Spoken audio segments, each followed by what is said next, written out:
Okay, good afternoon, everyone. If you thought this morning was fantastic, you ain't seen nothing yet. I am so pleased to kick off the afternoon sessions. We are now having what I hope to be, what I know will be, a very spirited and lively panel discussion, and start thinking of some questions because they're going to have Q&A at the end. This panel is also a tongue twister, living, learning, and earning longer. Try that. Don't try that at home, or at least if you do, it takes some practice. Living, learning, and earning longer, employers taking the lead. I am very pleased to introduce our moderator, Rich Eisenberg, who is managing editor of one of my all-time favorite websites, Next Avenue.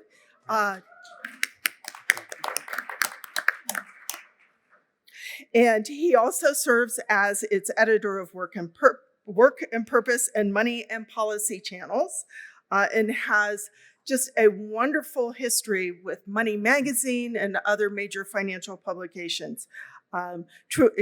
Rich, with our at Transamerica Institute, and Rich has heard this, the work of Rich and Next Avenue is the bar at which everything we do, we aspire to and would like to be measured. We're still aspiring.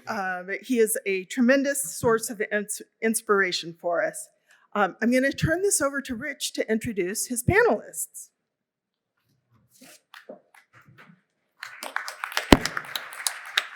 Well, thank you, Catherine, for those very kind words. I really appreciate that. And I will tell all my colleagues at Next Avenue. I'm really excited to be here today with my esteemed panelists on the important topic of age-friendly workplaces in Colorado. I really feel after being here all day today, there's really something in the air, and I don't think it's the weed in Denver. As Catherine said, I write a lot at Next Avenue about working over 50, and we write about finding jobs, we write about starting a business after 50, we write about what employers are doing and what they should be doing and that sort of thing.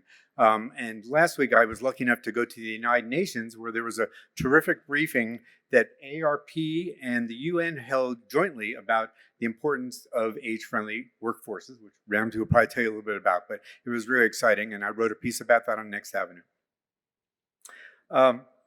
As the title of our panel says, many people are living longer these days than was true in the past. And that's why many people want to and often need to keep working into their 50s, 60s, 70s, and sometimes beyond. And many people, to the point of the title of our panel, want to keep learning. They want to keep their skills up to date. And they want to make themselves the best workers and job candidates they can be. But it is not always easy for them. Although the age stigma, I think, seems to be fading a little bit in some fields, there was a recent report I saw that found that 60% of working men 55 or over and 70% of working women 55 or over believe that if they quit their job, they would be unlikely to find a comparable job within the next few months. But only 50% of workers younger than 55 feel this way. So I think that tells you something about at least the perception, if not the reality. I think it actually is the reality too. But enough from me. On today's panel, we have two terrific panelists. I want to just tell you a little bit about them and then let them talk. Rick Guzzo is a partner and co-leader of Mercer's Workforce Sciences Institute, which provides smart research and analysis about what it calls the new science of human capital management. And if you have not read his report, Next Stage, Are You Age Ready? I really encourage you to read it. Rick is going to tell you all about it. And Ramsey Alwin is Director of Thought Leadership at AARP. Before that, she was Vice President for Economic Security at the National Council on Aging. And AARP has published a really great manual. You've probably seen it, maybe you now have it, about age-diverse workforces, and it's called Living, Learning, and Earning Longer. So Rick's going to talk for a few minutes. Ramsey's going to talk for a few minutes. I'm going to ask them some questions, and I really encourage you to ask questions of them, because how often do we have a chance to get to ask them questions? So Rick, take it away.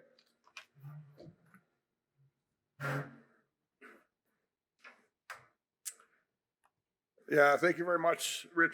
We really do want some interaction, so do put some questions down and bring them out.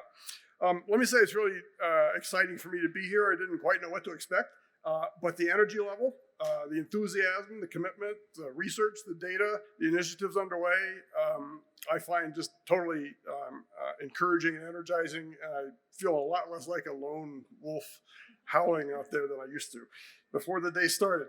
So the session is around employers taking the lead. My message is going to be that employers aren't taking the lead as nearly as much as they should be. Okay, that's kind of a bottom line thing for us. And I'm going to really make that message based on just a few data points. So I've had lots of data. I don't got a lot of data points. I got just a couple of data-driven messages to give you. And if I could just do a few seconds about Mercer without being a pitch man. If you don't know it, Mercer is this big consulting firm, global. We do a lot of advising with companies on many issues that touch, right, the older worker, benefits issues, retirement, kind of workforce strategy, workforce planning, the compensation, the whole thing around the experience of work. All of that's in our bag, and because of our positioning, we think we really have taken seriously this notion of trying to help our clients get to the next place to deal with the older workers in a productive way. And we don't say older workers, we do say, like others, experienced workers, right? So that's what we'll talk about. For the most part, is this the? There we go. So I'm going to say older workers, having just said experienced workers. Do they get a fair shake or not? I'm going to talk about age and performance at work, right? Literally, age and performance at work, both at the individual level and at the unit level. I'm going to talk about some issues around recognizing older workers' contributions and the problems that employers face in recognizing it, and then talk about some implications for action, which I think will bring us home to points made earlier. Paul Irving earlier gave us a data point that 41% of companies believe an aging workforce is a competitive disadvantage. We're going to address that. I might speculate that 41% admit to thinking it's a disadvantage, and the number might actually be higher than that, but let's go. So this is an often tracked statistic, right? And it's about age discrimination charges in the workplace. It's worth tracking, but we think it's unclear what to make of it. But I'll offer one spin on this that most people don't, which is that this is indicative of from an employer's perspective, of older workers as a cost, right?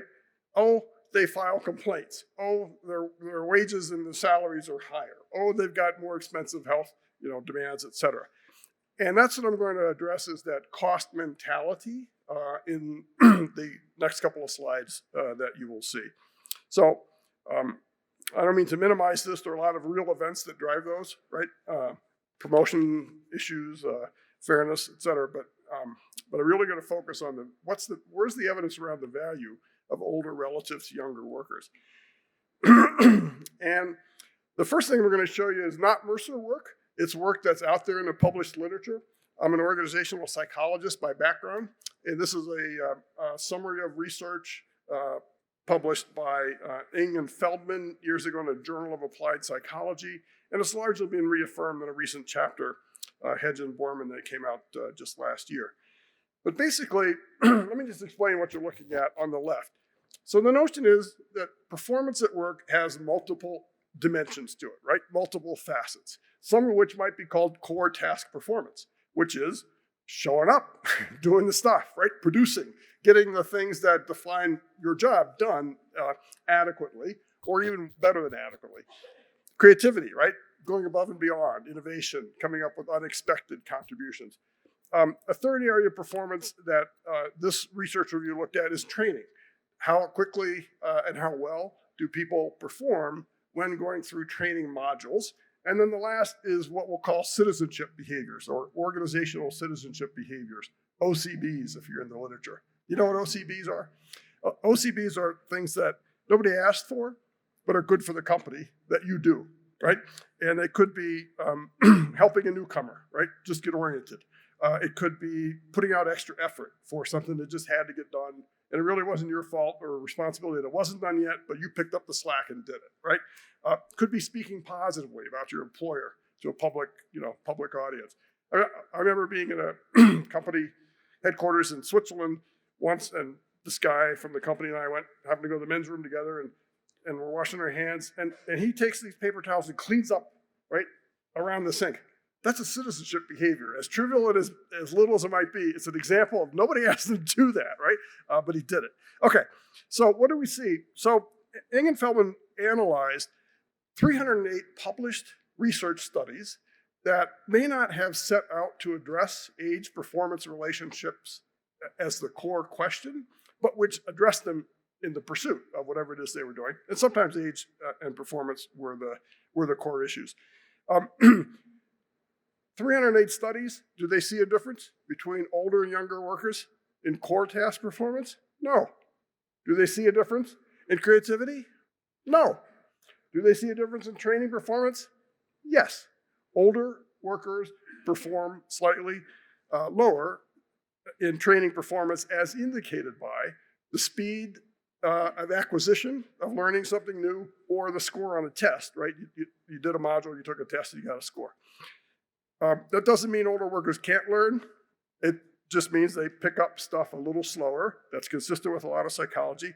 The counterbalance to that is older workers know a lot more than younger workers, right? So they may be slower to take up, but they've already got a bigger stock of knowledge that can be really relevant. Okay, one of the bigger differences was around citizenship behaviors. Older workers clearly engage in a wider variety of, and in a greater incidence of, citizenship behaviors on behalf of the greater good, right, of their employer. So these are all studies that have passed, the test of peer review or published in the literature. And you may think, well, maybe we should be rooting for older workers to be better on all dimensions. I think there's a lot of story to say it's equal, right? It's equal. And we'll come back to this point about equality and how it may be not seen as such.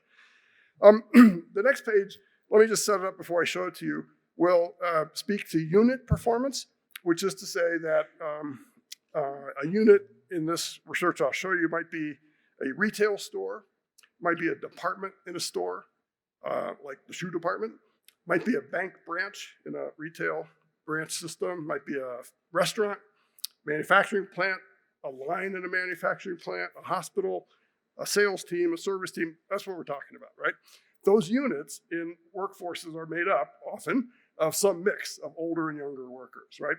And the question is, so are older workers or more experienced workers affecting the performance of those units, good or bad, right? In ways that are different from perhaps individual performance. So this is where my work as a consultant with Mercer comes into play. We get to do a lot of, in my part of Mercer, a lot of data-based advising to employers about how to optimize or best manage things from compensation to career progressions to hiring to leadership development, et cetera. So a lot of things around managing a workforce. In the course of that, we get a lot of data from employers. So we will take all the data that we can possibly get about all the employees in the company, right, over several years, right? And we've got these data sets of millions of records of individuals, how they're situated in the workplace, who they report to, how they're paid, who they're working with, who the coworkers are, et cetera. In short, we get the kind of data that Brian was lusting for when he gave his talk. And in the course of the years of work that we have done, and I'll point out my companion, Hagnall Banton, who is my co-author and co-worker in this, we've done dozens of cases where we've now been able to go back and analyze, so how does age of worker play out in terms of affecting, good or bad, the performance of work units, okay? So let's see what the results are. I will say that these are hard objective measures, right, of three types: financial performance, right, revenue generated, or how profitable, right, a shoe department is, for example. Operational measures: how fast did the food get to you when you put the order in at the drive-in window of the fast food place, right, or cost per unit. And then also measures of customer satisfaction, as if you filled out the survey after you've had a purchasing experience, or loyalty. How many times do you come back, right, to that same place, same store, et cetera? These are objective measures. We didn't ask anybody anything about how well they did. We read the record, right? And we read the record of employees in terms of the age and age distribution of the people in the work units that were producing those business outcomes. And you see the answers, right? There's no difference, right? Older workers, no difference. Units with a preponderance of more experienced employees, no difference, right? I mean, most are mixed, right? None of these units are like all 75-year-olds, right? It's mixed. So, but the point is, we're not seeing, right, whether from an individual level or from a unit level, profound differences that would do anything to justify that 41% figure about how older workers are disadvantaged, right? It's equal. It's a totally, I mean, I'm convinced, you may be. I will say that we have over 1 million person years of real work behavior behind those numbers. That is to say, the number of people in our different projects, right? And the number of years over which we do the analyses, that's a pretty astounding data set. So we have a lot of confidence that what we're seeing here is are the data points needed to slay the myth that older workers are less productive, right? Individually or collectively. Yet, if you look at what happens to older workers within the organizations that we work with, in terms of do they quit, in terms of do they get promoted, in terms of are they highly rated as performers? Who here has had annual performance reviews where you got a rating by I did, okay. What's your base pay, et cetera? What we see is, I'm not going to go over every number. Every row is a unique employer case that we have worked with, right? The first column is turnover, and we know that older workers are less likely to quit. That's pretty well established, and we see that repeatedly. But we see two other things. All else equal, older workers are way less likely to get promoted in any given year. So in company A, if you're above the median age of the other employees in the organization, you're 18% less likely to get promoted in a given year. 27% in company B, right? 33% in another company. The other thing that's amazing is not so much the percentage value, the consistency. This seems to be a universal phenomenon, right? Older workers, after accounting for the fact that they're equally, good, proficient as younger workers, that are simply not getting promoted, all else equal. And they're getting slammed on their performance ratings. The probabilities there are what's the probability or what's the fall off in the probability that an older worker will get the highest possible rating, right? So in Mercer, we have a 5-point scale. What's the chance I got a 5? I can tell you I didn't get a 5, and I'm an older worker, okay? And I can explain that by looking at my chart. Now, seriously, older workers just don't get the highest ratings at all, even though they have equal objective performance as far as we can tell.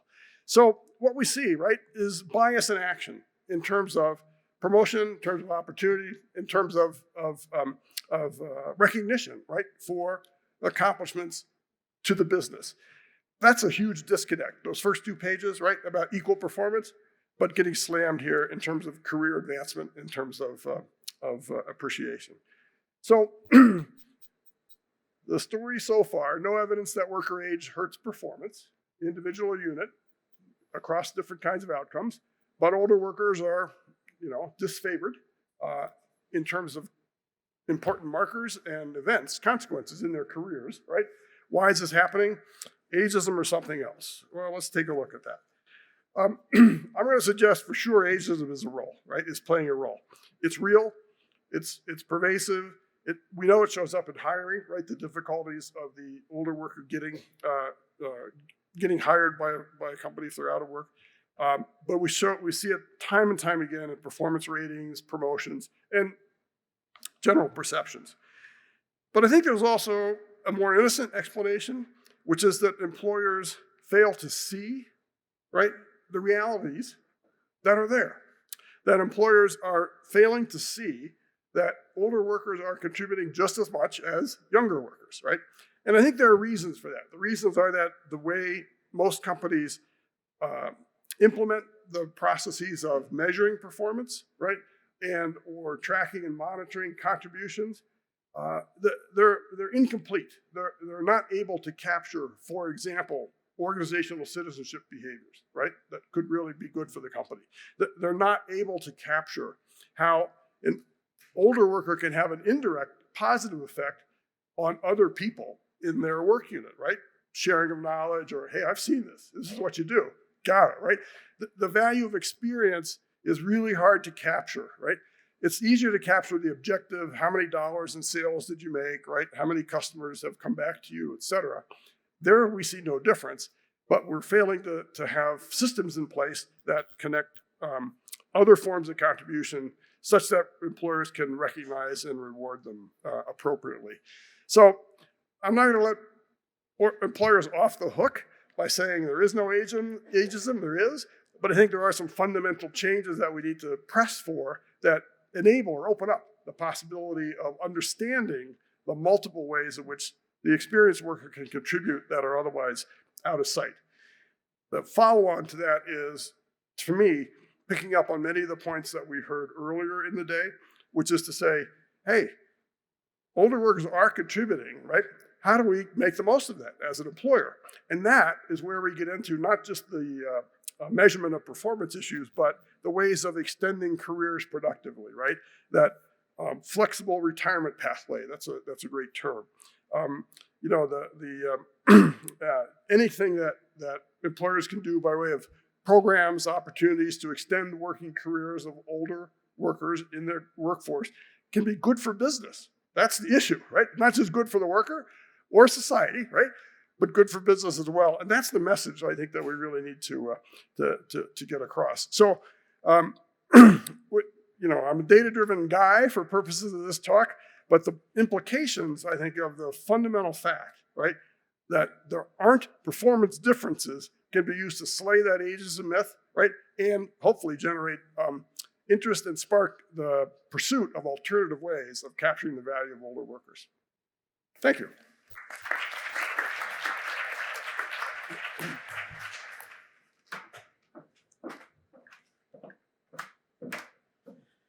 Good afternoon. I love following a Mercer presentation because when Mercer says that older workers have these valuable contributions that aren't quantified currently, and that there is this spillover effect, this idea that the young and the old working together, there are these intangible contributions that can be captured and have bottom line implications.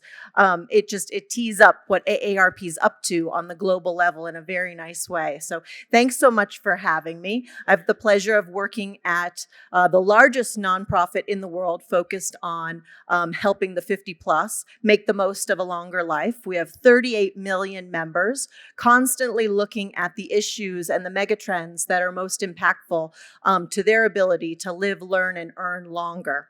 Since our inception as a nonprofit 60 years ago, we've always had an international affairs department.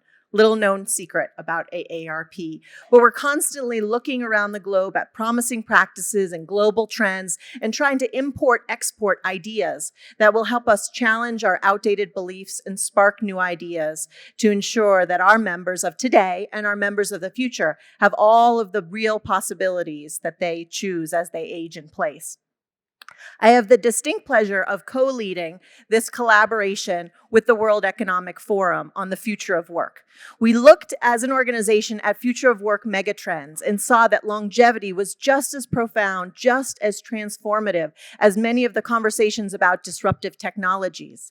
And we liaised with the World Economic Forum and the Organization for Economic Cooperation and Development, or the OECD, to help raise this conversation globally and take the conversation to the largest multinational employers and to help them begin to look at how they build their capacity to make the most of this future of work, a future of work that for all, that is critically multi-generational.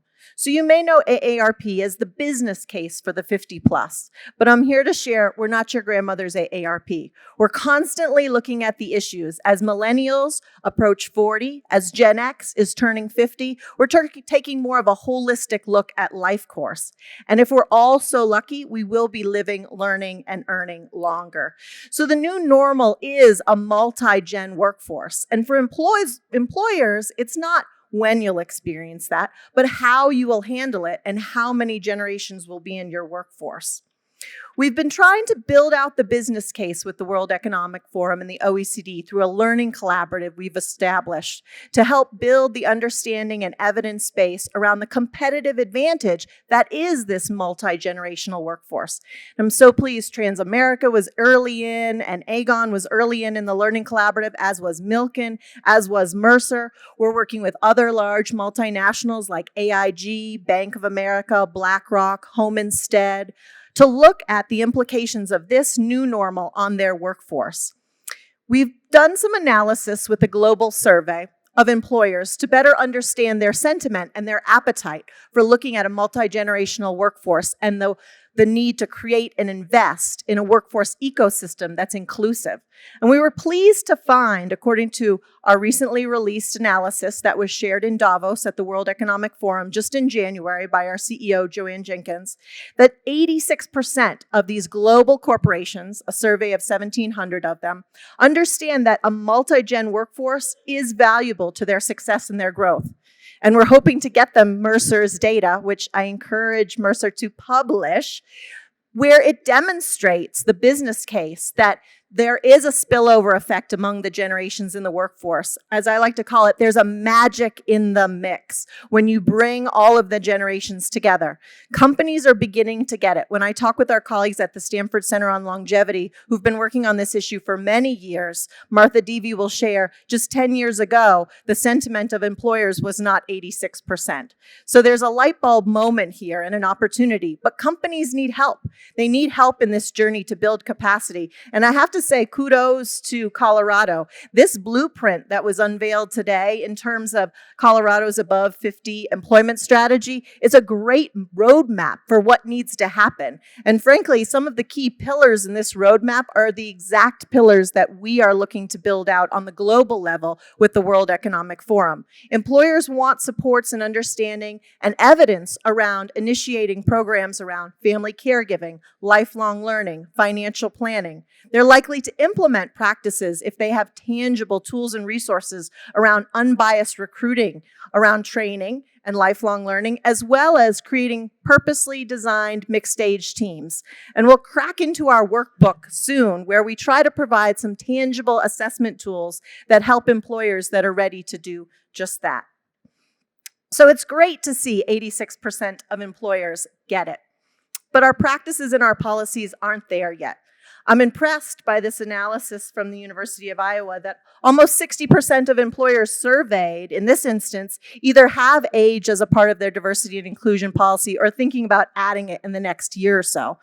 Globally, according to PwC's survey of D&I policies, only 8% of D&I include age. According to our global survey, 40% of employers still have mandatory retirement ages. So these are really challenging barriers to ensuring that age inclusivity. Just as important, we are losing out on economic potential. AARP and the Economist Intelligence Unit just released last month an analysis of the economic impact of not fully engaging the 50 plus in our labor market. We missed out on the potential of $850 billion in GDP in 2018. And guess what? As those millennials and us Gen Xers add to the ranks of the 50 plus, that divide and that loss, that economic loss could grow to $3.9 trillion. So there's a real economic imperative to look at our existing policies and practices. And I'm pleased to share that the folks at the World Economic Forum and the OECD, they get it. They've joined us in this 2-year collaborative where we've identified 3 dimensions by which to examine inclusive employment. The World Economic Forum's opening up their Rolodex of their membership and bringing AARP in to share the evidence, the promising practices, and the tools to help build those multinationals' capacity. And I'll share with you some of the data points today that we've been curating for that learning collaborative. We've decided that the key pillars are creating a corporate culture that is age, diverse, and inclusive, investing in the policies and the practices, the plumbing, if you will, around ensuring age, diversity, and inclusion, and building out the business case on how all will prosper when doing so. The employer by increased engagement, productivity, innovation, and revenue. The employee by greater satisfaction, being able to work as long as they want and they need to, getting that meaning and purpose. And then ultimately, the consumer benefits. The consumer benefits when the workforce represents them. Better products and services can be created when a workforce better identifies with the pain points and the needs and the desires of the population at large. We use this organizing principle to create this curated workbook that we launched at a global summit last year in Washington, D.C. And under each of the chapters, I encourage you to take a look. We define what we mean around creating a corporate culture.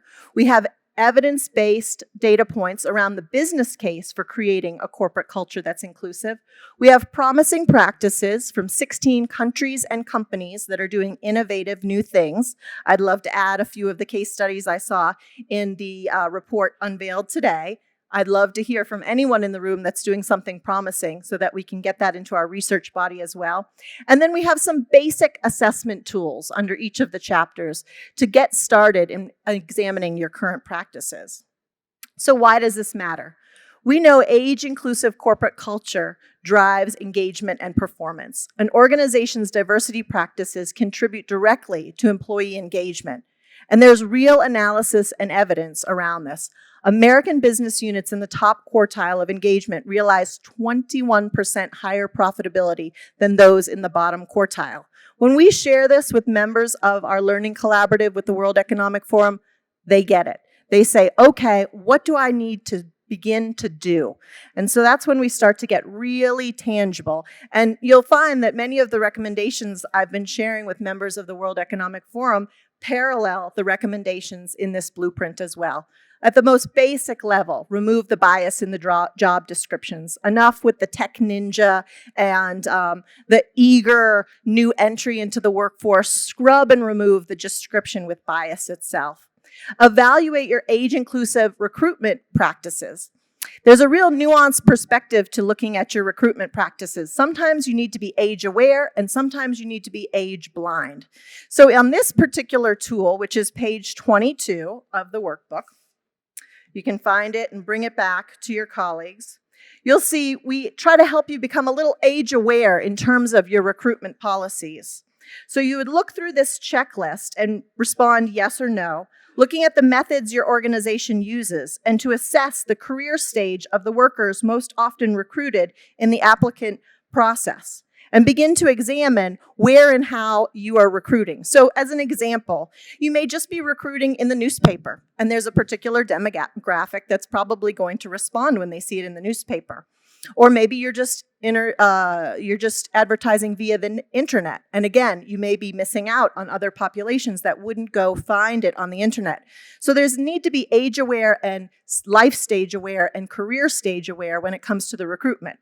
Now, of course, when those applications come in, that's when it's age blind. And we have a movement around ban the box. For those of you that don't know the ban the box movement, it's eliminate in the job application the year of graduation that ages someone instantly. We also have been looking at leaders such as the state of Connecticut that have stopped requiring or made it illegal for employers to ask prior wage and salary. Now, that's part of a greater movement around the gender lens and diversity and inclusion around gender and women getting anchored on lower salaries and a cumulative disadvantage they've experienced because each time they submit their prior wages, it's then used to benchmark their new wages. But guess what? It hurts over 50 as well. So why not just eliminate it? Why not just ask individuals their information about their prior jobs? Why not look at true market rates for that particular position? So these are some of the basic practices that we've been sharing with members of the World Economic Forum to help spark their thinking. And then we've got a few promising practices in here to help them see that peers are already doing it. The invest pillar in our framework is really essential. That is the standards, the policies, the practices to support a well-functioning multi-generational workforce. The way we talk about it is that your 50 plus population are looking for certain things in terms of their working experience. They're looking for meaning and purpose and flexibility and skill building. Well, guess what? New entries in the workforce want those very same things. So as you look at your recruitment, your compensation, your lifelong learning, your health and wellness, caregiving offerings and services, the physicality of the workspace, and options for flexible work, it's important to take an age and a life stage lens to understand your current practices. And if you retrofit those policies and practices for your experienced worker, in this war for talent, you're likely also creating an opportunity and some flexibility for new entries as well. So just like when we initiated advocacy around curb cuts on the sidewalks because we knew our older adults needed curb cuts for canes and for walkers, but then skateboards and strollers began to love those curb cuts too, we think making a multi-gen inclusive policy practice is universal design for the workforce as well. And we have a specific framework for age-proofing your workforce policies, and you'll find that in the workbook as well. There's a complexity to the multi-gen workforce, and to win the war on talent, you want to be attractive to all generations across the spectrum.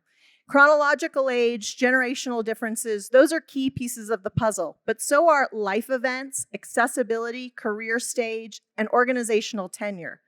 These are each components that the Center on Aging and Work at Boston College have helped us sort of break down in terms of the need to look at a more nuanced perspective on policies and practices to ensure they resonate along the continuum of life course, no matter age or life stage. And an example of that, and a priority for us at AARP, is around supporting certain caregiving needs in the workforce.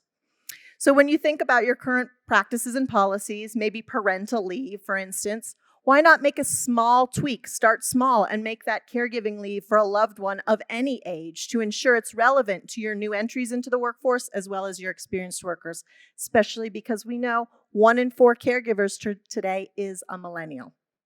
So one other example in the workbook that I'll share is around assessing strengths and weaknesses of your age-inclusive initiatives.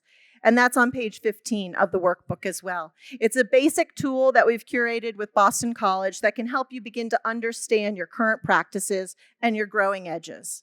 If you want some tangible tools, AARP has a suite of resources available on 2 of our priority areas, caregiving, for instance. We have a whole platform for small business caregiving guides and tools, and we have some research and reports around supporting caregivers in the workforce, all available on our website. Reskilling and lifelong learning is also a critical piece of the puzzle. And we've been working with the World Economic Forum looking at the skills forecasts, and I want to call your attention to 2 items here.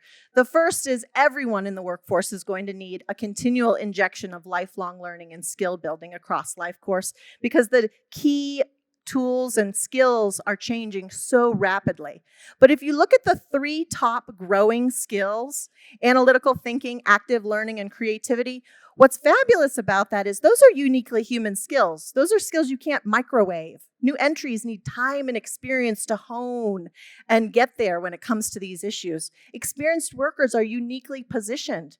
They have the 5 C's, as we call them: critical thinking, change management, creativity, collaboration, compassion, and their ability to share this knowledge, these uniquely human skills to train the next generation of workers is also critical. So we have to think about different ways for that knowledge transfer, that reskilling and lifelong learning to occur in the workplace. When the robots do take all those rote, repeatable tasks, and what's left is the human workforce and the need for compassion and empathy and critical thinking. According to the OECD, though, older workers participate far less in the trainings available, and that's a challenge that we need to unpackage and better understand. Why aren't they utilizing existing training? Is it because they have limited time, it's costly, they're not seeing the return on investment? We need to better understand, because McKinsey Global Institute suggests that anywhere from 75 to 375 million individuals midlife and mid-career will be displaced due to automation. And economically, we can't afford for all of those workers to be displaced and not work again. They need the injection of skill building in order to make the digitization transformation. So I share this with members of the World Economic Forum as they're raising their hand to build their capacity around age diversity and inclusion, but they always want to know, so what, the corporate bottom line. And there's a growing body of evidence around greater diversity supporting higher innovation, revenue, engagement, productivity. And we all often cite that German example of the manufacturing company where there was the homogeneous age team. The younger workers were really fast, but a lot of errors. There was the older team, 0 errors, but much slower. And then when the German manufacturing entity brought them together, there was that magic in the mix. Somehow they achieved more efficiency and less errors all at the same time. But we're working with the OECD to build upon that evidence base and add to it with a proprietary data set that will give us those firm level outcomes that Mercer has access to, and to contribute that to the field so that employers can see it's worth the investment to create the policies and practices that ensure age diversity and inclusion. What we know for now is that the longevity economy is an incredible market opportunity. And the best way to tap into that market opportunity is to have a workforce that's reflective. When we look at the $7.6 trillion the 50 plus spent in 2018, there's a huge opportunity for innovation, products and services. As the millennials and the Gen X add to the 50 plus population, that's going to grow to $27.5 trillion by 2050. Another economic imperative that the OECD shares is that due to low fertility rates, if we are not intentional about investing in age diversity and inclusion so people can work for as long as they wish and as long as they need to do so, we're looking at a decline in GDP due to low fertility and increased aging.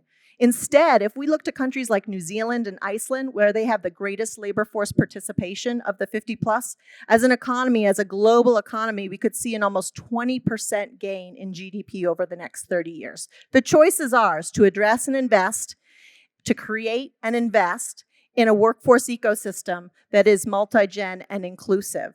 And at AARP, we're doing our part to try to engage on the global stage, and we also have some domestic efforts around our employer pledge that I welcome questions about when we get to that period. And I encourage you to come check out our resources that help build the employer's capacity to maximize this longevity dividend that, if we're all so lucky, we'll enjoy. Thank you.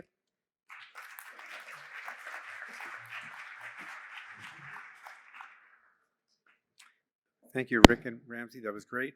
We're going to go over a little bit because there's a lot I want to ask, and I think questions you want to ask too.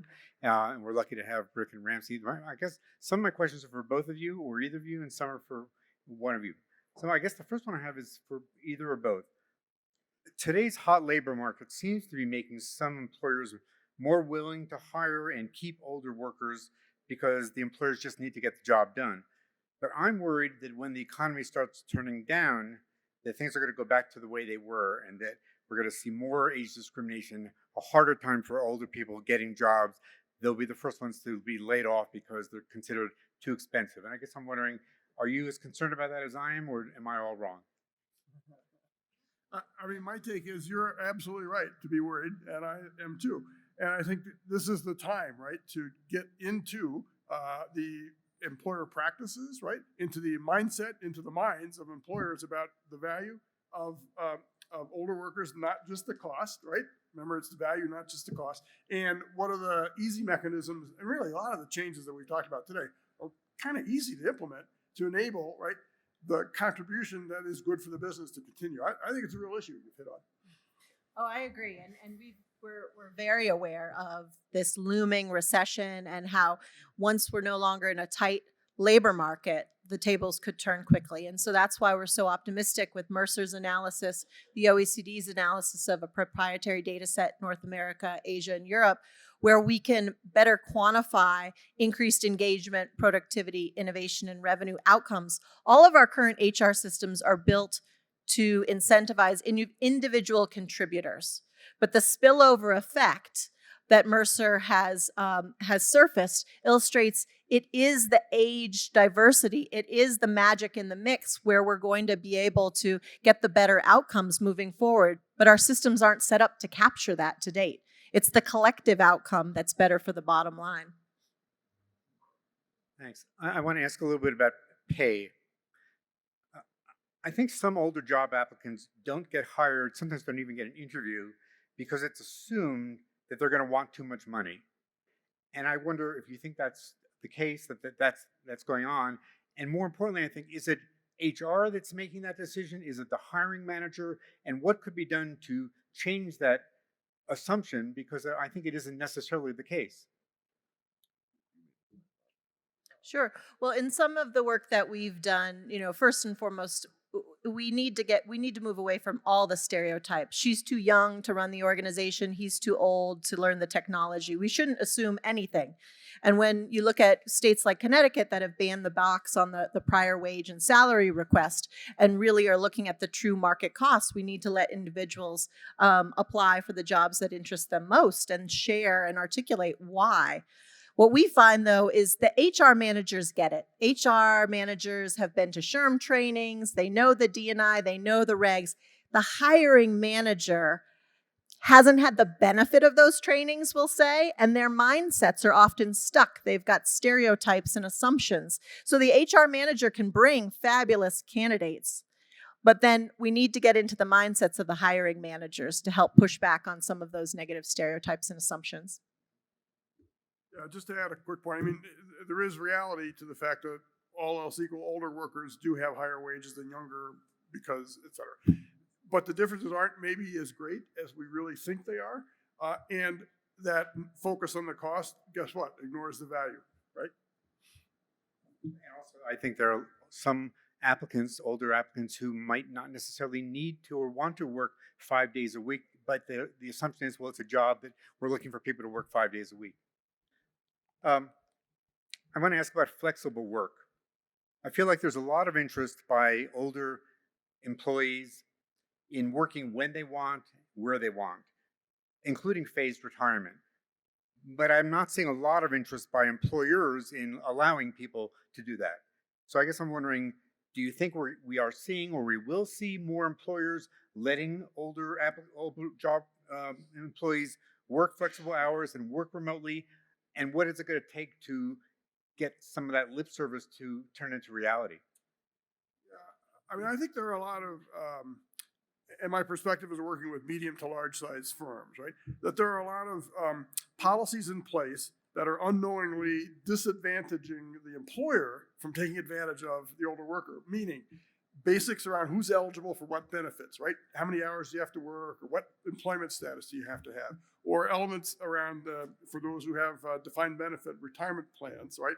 Less than 20% of us or whatever. But there are rules there that actually get in the way of flexibility of employers that need to be changed. So there's a lot of small points around how we deploy workers, around how we've set up our eligibility rules that need to change in order to enable employers to be as flexible as we all in this room would like them to be with regard to the older worker.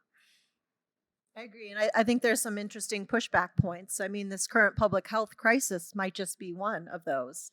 As people are getting increasingly concerned about the coronavirus and World Health Organization's putting out notices in terms of increased telework and flexibilities for people to stay home, I think there might be some interesting conversations brokered by employers around their policies. I also think your new entries, your Gen Z, your millennials, they're demanding flexibility and a different alternative work arrangement that also resonate with boomers. And so there's a neat intergenerational opportunity for a united understanding of what one needs in their work arrangement in this new normal.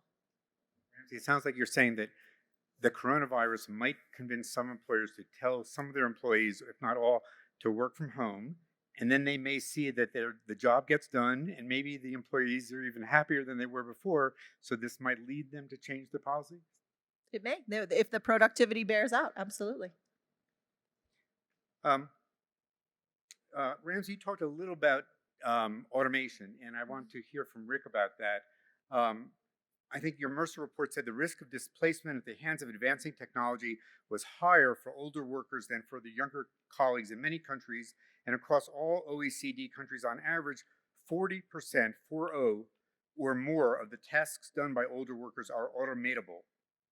What should employers be doing for their older workers because of this? So I'll take a crack at it. I think there are real industry effects, right? Such that a lot of older workers are in those industries whose jobs are most vulnerable to disruption by technology, robotics, AI, et cetera. So there's this industry cut that where you find the older workers.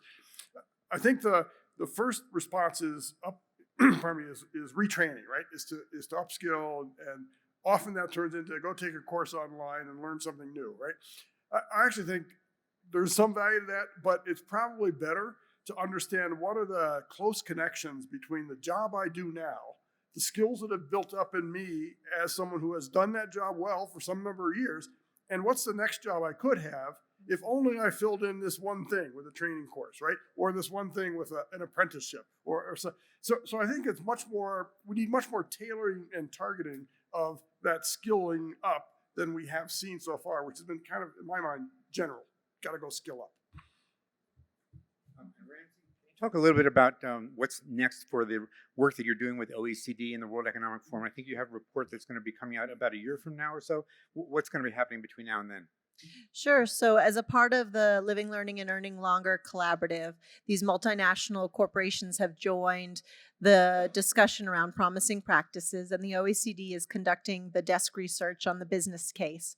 We'll be launching the full OECD report at the Davos convening in January 2021, where we hope to have this contribution to the field in terms of looking at firm level outcomes and employee outcomes, and the difference it makes when you have an age-diverse workforce. We'll also be taking those findings and populating what we're calling a digital learning platform. So you'll get a very wonky report from OECD that will be the evidence base that we can all cite in our various pieces of collateral. And then there'll be an online data interactive tool for employers that are wishing to build their capacity. And all of that will be soft launched in November for members of the Learning Collaborative, a public launch January 2021. And then we'll be looking at research with the United Nations around how do we take some of these private sector lessons and embed them in systems and various measures and metrics. What's organically surfaced is the idea that perhaps they could be baked in the Sustainable Development Goals or the ESGs. Just a couple more questions, and I promise I'll let you ask some questions too. Ramsey, I think everybody here probably knows about the AARP Employer Pledge, and I'm really glad to see so many companies have signed it. What I'd like to know is, has it had any effect? Do you know whether it's more than just signing that we're going to be, good corporate citizens? And is there anything that we can do, or that our AARP can do, or anybody can do, to try to get what they're pledging to turn into reality? Great. So anyone interested in joining the AARP Employer Pledge can visit aarp.org/employer pledge. We have 1,000 domestic employers, small, medium, and large, that have committed to age diversity and inclusion, and specifically a commitment to the 50-plus worker, much like the Age Discrimination and Employment Act articulates. But in addition to that, you get tools and resources around different types of interventions. And we have a pledge action list of 2 things we'd like to see you do in 2 years that are very tangible in terms of retrofitting current systems. And we have seen members of that network begin to change some of their practices and policies in order to ensure that they're committing to the 50 plus. And my last question, it's an election year, so I need to ask an election question. I don't want us to get political or endorse any candidates, but I am wondering, have either of you or both of you seen or heard anything, and I mean anything, from the candidates running for president about the topics we've been talking about today? And if you haven't, what would you like to hear them say? Rick? So I'm maybe not good enough of a political junkie to be authoritative here, but the answer is I haven't heard as any headlines, right, from candidates. So what would I like to hear him say? I'd like to hear him say that this is an inevitable force that we need to reckon with, and let's go for it, and I've got a plan or something like that. Yeah. Right. Agreed. I think we're just beginning to see the many existing future of work conversations acknowledge longevity. That's what was so amazing about this morning's commentary from the governor and from the Department on Labor is that in Colorado, you already get that this is a mega trend that's changing the nature of work forever. Maybe isn't as exciting or as sexy as the robots, but it's going to impact all of us. And I would love to see some presidential candidates really understand that and unpackage that it requires a new economic model. It's not agrarian, it's not manufacturing. We're in this disruptive stage. Both automation and aging are changing the nature of work forever. And our existing policies and practices, public sector and private sector, are not prepared. I know AARP had some really great events in Iowa a few months ago where they actually had the candidates talk specifically about issues for people over 50, not only about work, but Social Security and lots of other things. Do you know whether AARP has any other plans going forward to do something like that again? We have a series of town halls related to the primaries. We have a national campaign around She's the Difference. We've done work on looking at the 50-plus woman's vote and how critical it will be to this presidential cycle and the issues at the forefront of 50-plus women. Thank you. So we have about 5 minutes. I would love, and I know our speakers would love to answer your questions. So please don't be shy, just be loud. We don't have a microphone, but who would like to start? Oh, we do. Oh, great. We have a microphone. You don't have to be so loud, but we love your question. I'm going to test it. Okay. Okay. It's you working. have a question? Okay.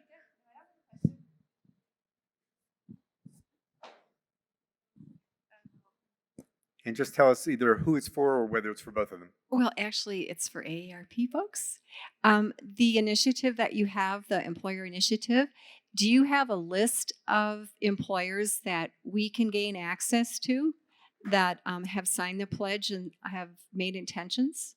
Yes. So if you go on aarp.org/employer pledge, you'll find all the employers that have signed up to the pledge. If you go on aarpinternational.org/LLEL, you'll find all the employers that have joined Living, Learning, and Earning Longer.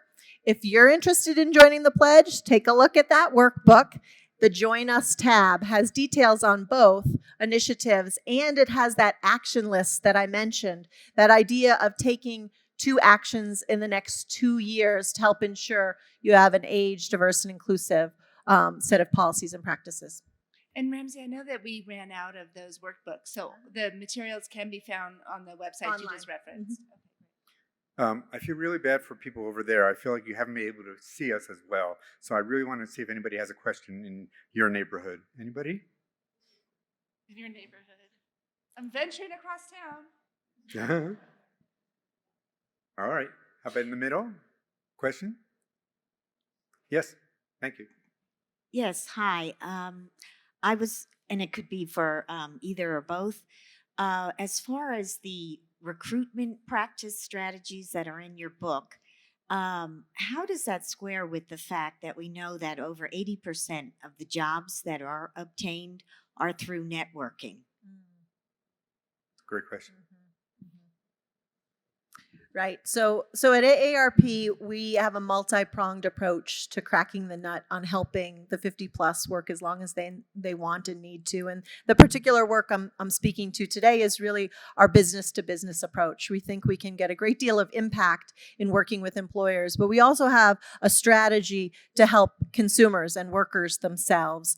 And there's a body of research around the power of weak ties, this idea that you have close, deep connections, but then the broader your network, the more resilient and relevant you'll be over a lifetime. And that's an education initiative we have with members and beyond to really help people understand the power of networking, because it is essential to ensuring that you have access and information when new opportunities become available.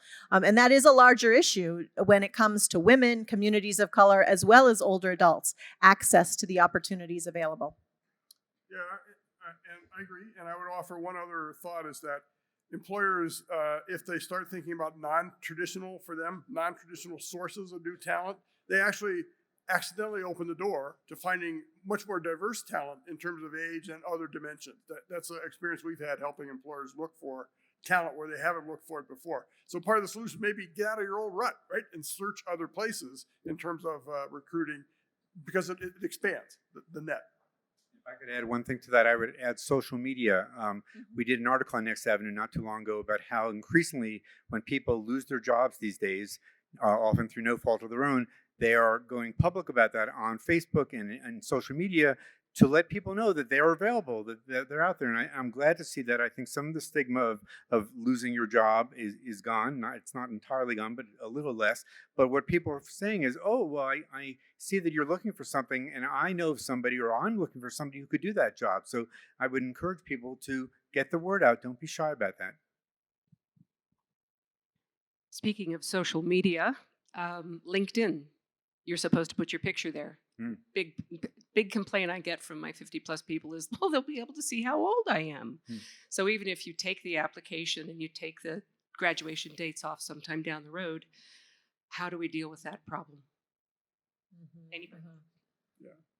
Yeah. Well, we do trainings for workers on that issue, and it is a challenge that comes up. But then you have to balance it with that authenticity piece as well, because you will find individuals will choose to counteract that by putting much more youthful photos up there, and then it's a little bit of a surprise on the in person, right? So you have to balance the authenticity and the honesty when you're using the online platforms. And so it's a real challenge, and we've been having back-end conversations with LinkedIn about various aspects of the platform that reinforce ageism and how we can better address that. My personal view is I think everybody should be on LinkedIn and have their picture on LinkedIn, because even if you don't have your picture, they're going to figure out how old you are. Maybe not to the year, but close enough. So what's the point? Any other questions? Well, if not, thank you all so much. Appreciate it. Thank you, Ramsey and Rick.